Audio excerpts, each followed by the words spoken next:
Bueno, muchas gracias. En vez de hacer ahora las preguntas, pasamos a la siguiente intervención y luego las preguntas se hacen para los que estén en la mesa indiferentemente o por separado.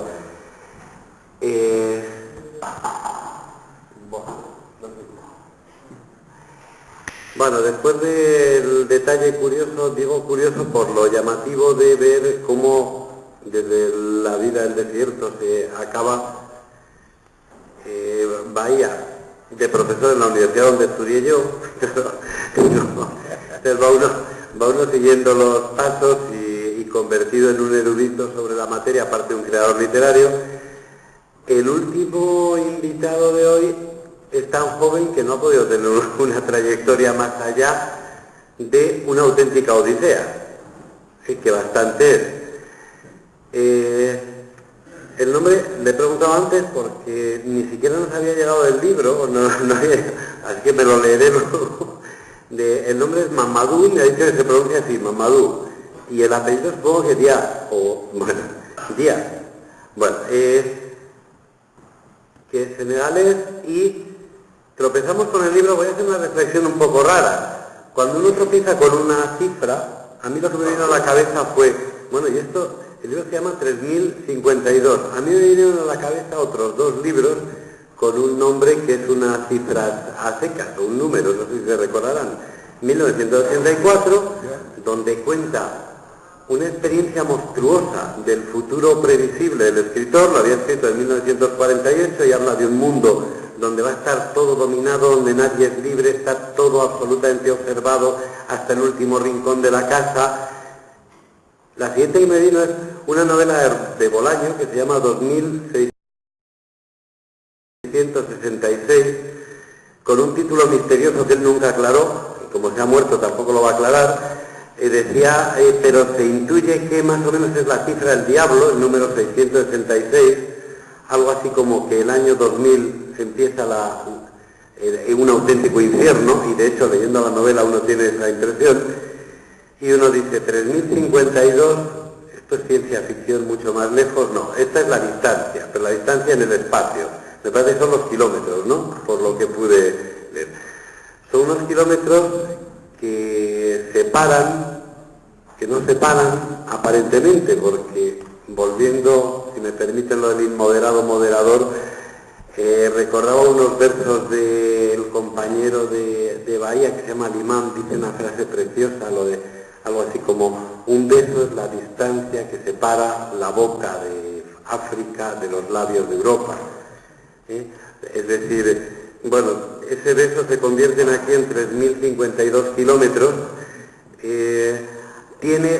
Lo he podido mirar un poco por encima, siempre me gusta presentar al autor al final con alguna palabra suya, y hay una especie de llamada final muy interesante que digo, bueno, pues por citar algo, y que tiene que ver con todos los temas que se están tratando. Dice: hablo en voz de todos los que sufren, los que están mal, los que ven su libertad pisoteada, sus derechos robados, su voz ahogada y sus vidas ahorcadas, los que están explotados por otra fuerza perdida en la oscuridad de la vergüenza, a los que están callados por el sufrimiento y la debilidad del hambre, de las guerras y del miedo. Sufro por la ignorancia y la hipocresía que vive el corrupto, que vende su dignidad humana defendiendo el imperialismo o ayudando el saqueo de nuestras tierras y sus riquezas. Os deseo nuevamente que la luz del sol ilumine vuestras vidas. Y le damos paz. Muchas gracias. Buenas tardes a todas y a todos. La verdad es que me siento muy afortunado de poder compartir esta mesa con esas maravillosas personas, con todas las carreras que han tenido. Realmente a veces cuando me invitan en sitios, yo suelo hacer la pregunta: ¿qué hago aquí? ¿Por qué me han traído aquí? Porque muchas veces suele ser compartir momentos con gente que han tenido una carrera impresionante, y yo muchas veces me quedo diciendo: es que yo no he hecho nada en la vida, entonces ¿por qué me han invitado? ¿Por qué me quedo aquí dentro de ellos? Y bueno, la vida es curiosa. Estoy aquí soy de Senegal y mi nombre es Mamadou Dia. Mamadou fue el nombre elegido por mi padre. Sin avisar a mi madre, cuando nació me pusieron este nombre. A lo largo de los años este nombre ha sido cambiando y creo que el cambio más fuerte lo sufrió aquí en España.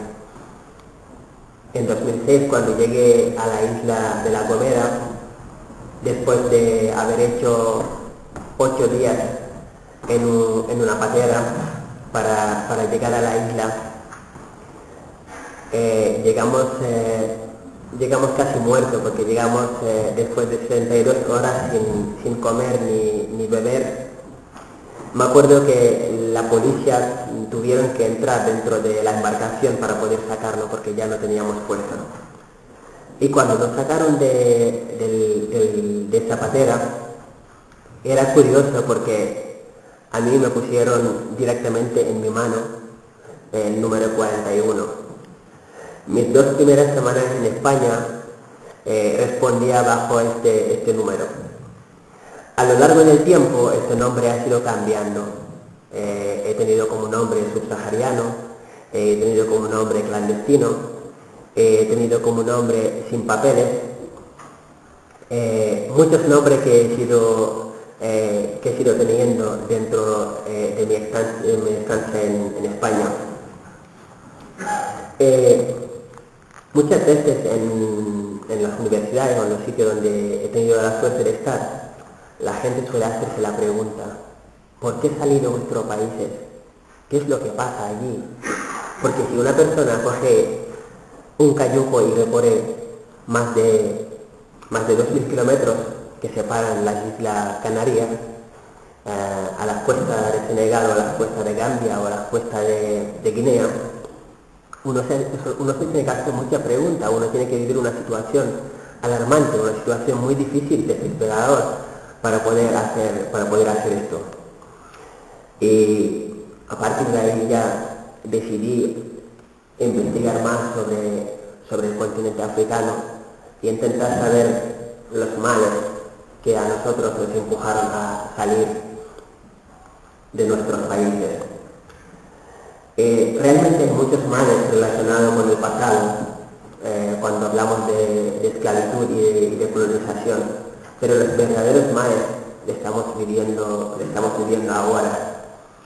El éxodo de nuestras tierras está bastante o en su gran mayoría gestionado por la injusticia que siempre ha reinado entre el norte y el sur.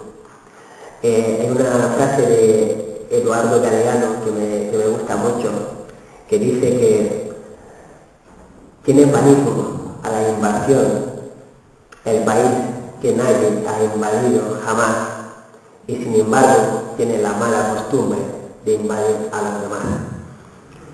Esto que viene a decir que nosotros nunca hemos conseguido invadir ningún país.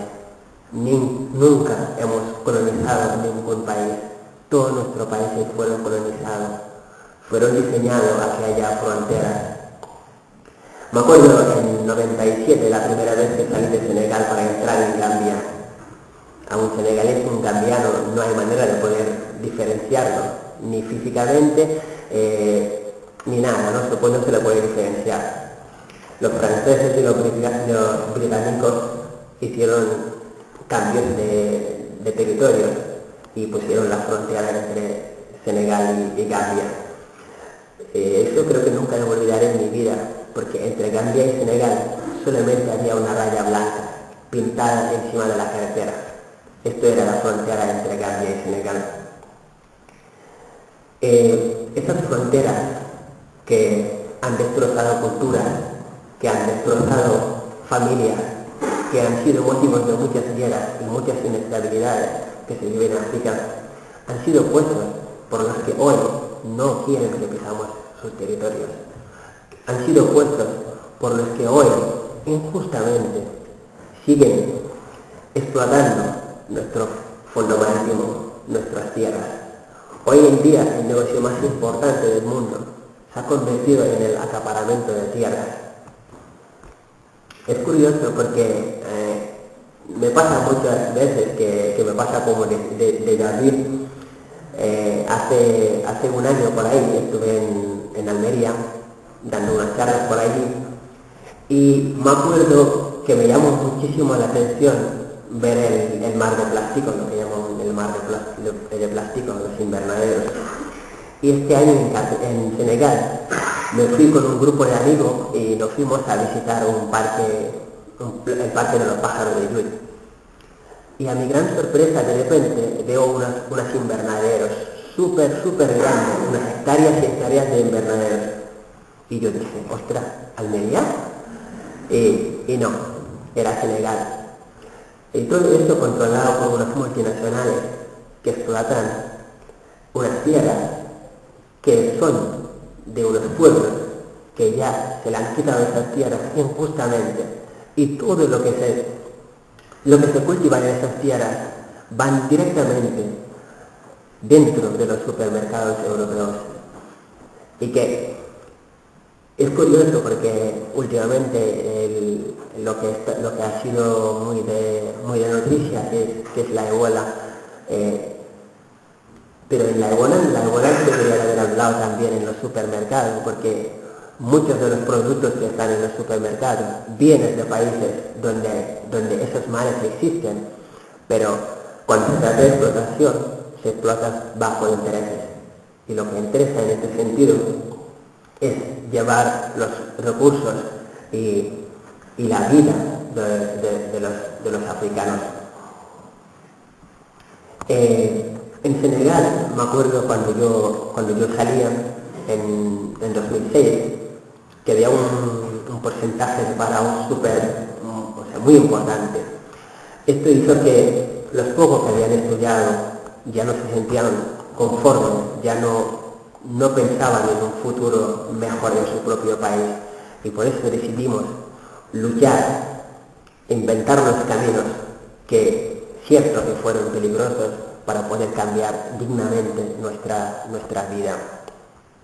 Hoy la verdad que me siento identificado con el joven español que también tiene esa misma problema en su país. Me acuerdo del año pasado cuando estuve en Madrid dando una charla en la Complutense. Cuando terminé, el día siguiente había quedado con una de las alumnas que asistió en la clase, que me estaba hablando de que en julio se tenía que ir de España porque ya España no le podía ofrecer el futuro que esperaba. Y ahora nos enfrentamos en que ¿quiénes son los que causan realmente esas situaciones? Yo muchas veces he ido culpabilizando los gobiernos y a lo largo del tiempo me he ido dando cuenta de que si al final los gobiernos también están manipulados por unas multinacionales, por unos poderes adquisivos que muchas veces determinan la política de esos gobiernos. Si realmente nos centramos en lo que pasa en el Cuerno de África, volviendo atrás en los años 2008 precisamente, Nestlé había llegado a ganar en pleno crisis alimentaria, donde casi todos los días más de 100.000 personas se morían de hambre. La empresa Nestlé llegó a ganar unos 120% de sus beneficios. Esto es lamentable. Es lamentable que esas cifras se pueden conseguir y poder publicar en tiempos de crisis donde gran parte del mundo sufre. Y realmente me hace pensar también que esa injusticia que crea hambre en los países empobrecidos crea miedo en los países ricos.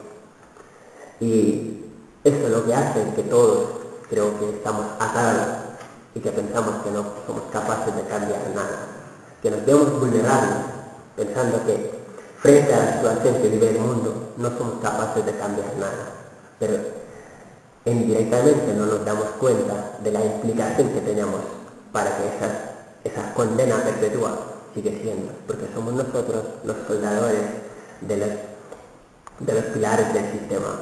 Somos nosotros los que contribuyen a que esos pequeños céntimos que hacen que los más poderosos sigan perjudicando el mundo, sigan perjudicando nuestra vida, sigan sembrando el miedo en una tierra donde solamente debería de reinar la paz y el amor. He tenido la suerte de conocer el hambre, no en mi país, que es un país considerado como un país pobre. He conseguido conocer realmente el hambre en España. Mis tres primeros meses fueron muy duros. Sin conocer el idioma, dormía en la calle. Sin conocer el idioma, no podía entrar en contacto con ningún ser humano, porque muchas veces intentaba hablar con la gente, pero ni siquiera me prestaba la atención. Desde África, muchas veces oía que África es un continente sin civilización, África es un continente sin historia, África es un continente sin educación. Y esto me había llevado a querer saber realmente qué es lo que significa civilizado. Y muchas veces me encontré en conflicto con el mundo, con lo que llamamos hoy en día el mundo moderno. Cuando la fuerza del mundo civilizado, considerado mundo moderno, son las serpinas que hay en Ceuta y en Melilla, donde todos los días se recogen cadáveres. ¿Y qué nos hace a nosotros? Yo creo que es imposible que haya paz en un mundo donde la libertad está segmentada, donde la libertad y la justicia solo lo pueden disfrutar uno y otros no. Es imposible. Es imposible que haya paz si no la queremos compartir. Y son bonitas palabras que todos los días llenan los medios de comunicación: cooperación, paz, libertad, pero no somos capaces de compartirla, cada uno intentando hacer lo que se pueda para poder eliminar el otro y quedarse con lo que tiene. Yo creo que realmente no estamos viviendo bajo ninguna consecuencia provocada por extraterrestres o por animales. Todo lo que estamos viviendo ha sido creado, generado, gestionado por nosotros mismos, seres humanos. Y realmente, hablando de que otro mundo es posible, otra forma de pensar es posible, sí, yo estoy totalmente convencido de que otro mundo es posible, otra forma de pensar es posible, si realmente nos comportamos como seres humanos, si es de verdad nuestro acto lo hacemos desde el corazón, lo que nos hace ser nobles, y no desde los intereses que nos hacen ser más crueles que los animales. Los animales, no, las máquinas. No, porque los animales no son capaces de hacer lo que ha hecho el ser humano. Los animales nunca han llegado a causar tantas desastres como ha hecho el ser humano. He tenido la suerte de que en 2009 terminé de escribir el libro 3052. La verdad que en muchas veces que me he encontrado en situaciones escribiendo este libro, me entraba una energía negativa que me decía muchas veces: ¿para qué te cansas de escribir si nadie le va a escuchar? En aquellos momentos difíciles en la que apenas podría hablar con la persona, muchas veces me entraba esa energía que me dice: párate, vete a hacer otra cosa, si esa gente no te van a escuchar, si es que no lo van a leer. Pero muchas veces también, cuando me acordaba de los amigos que perdió en el mar, que también, al igual que yo, se habían metido dentro de ese mar para poder salvar la vida de sus familias, y que injustamente tuvieron este castigo, cuando pensaba en ellos, solamente me quedaba diciendo que yo voy a escribir para ellos. Yo voy a escribir para que la gente sepa la injusticia que terminó con sus vidas. Y en 2009 terminé de escribir el libro 3052 y y tuve la suerte de publicarlo con la Fundación Sepaim, donde yo estaba trabajando. Al salir de Senegal yo creo que estaba animado, como muchos jóvenes senegaleses. Tenía mucha envidia a las personas blancas que yo veía en la tele, con esa vida estable que nos vendían en los medios de comunicaciones. Yo quería ser como ellos, yo quería ser un blanco más, estaba harto de ser negro, porque negro estaba muchas veces relacionado con pobreza, con hambre, con guerra. Yo quería ser como los blancos, pero tuve la oportunidad de poder vivir en este continente, de conocer a la gente y también la oportunidad de luchar para ser africanos, luchar para preservar esta identidad y luchar para promocionarlo y luchar para que los africanos nos demos cuenta de las cantidades de riquezas que nos quedan y que podemos aprovechar para poder salvar el mundo. El hambre, los africanos no le tenemos miedo. No le tenemos miedo porque hemos nacido durante muchas generaciones, hemos nacido dentro del hambre. El hambre creo que le tiene miedo el mundo moderno. Son los que tienen miedo al hambre. Nosotros hemos crecido en el hambre. No hemos conocido otra cosa que no sea hambre. Entonces no le tenemos miedo. Después de publicar el libro 3052, tuve la suerte a que tuvo una buena acogida y se vendieron muchos ejemplares.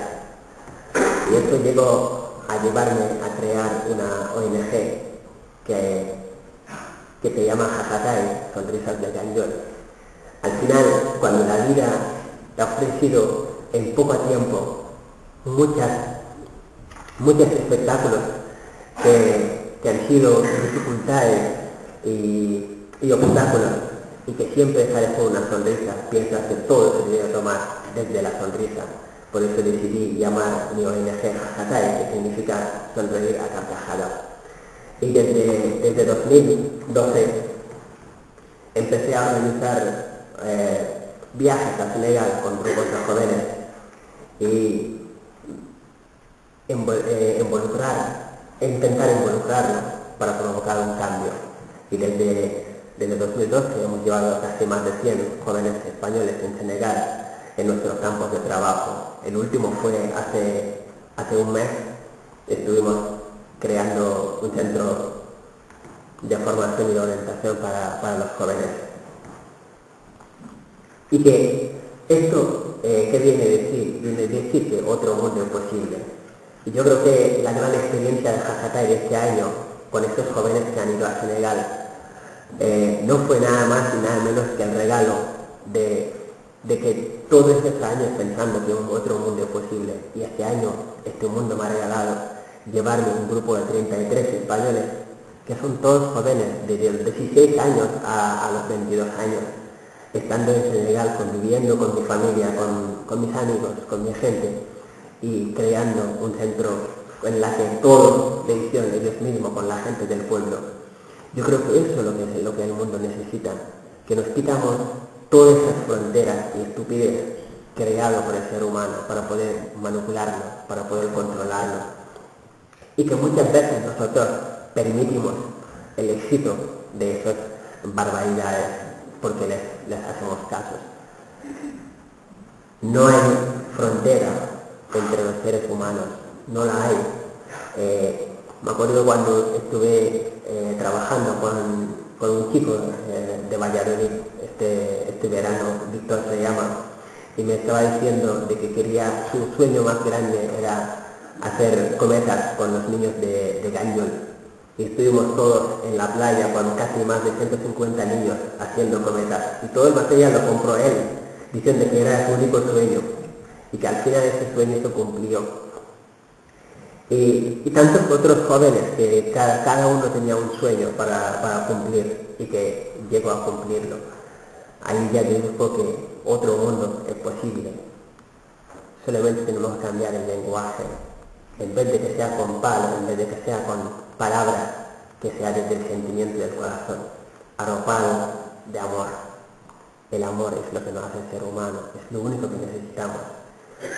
Vuelvo a pedir a cada uno de vosotros que intentemos hacer este pequeño gesto. porque no podemos y la humanidad lo necesita. Muchas gracias por haberme dado la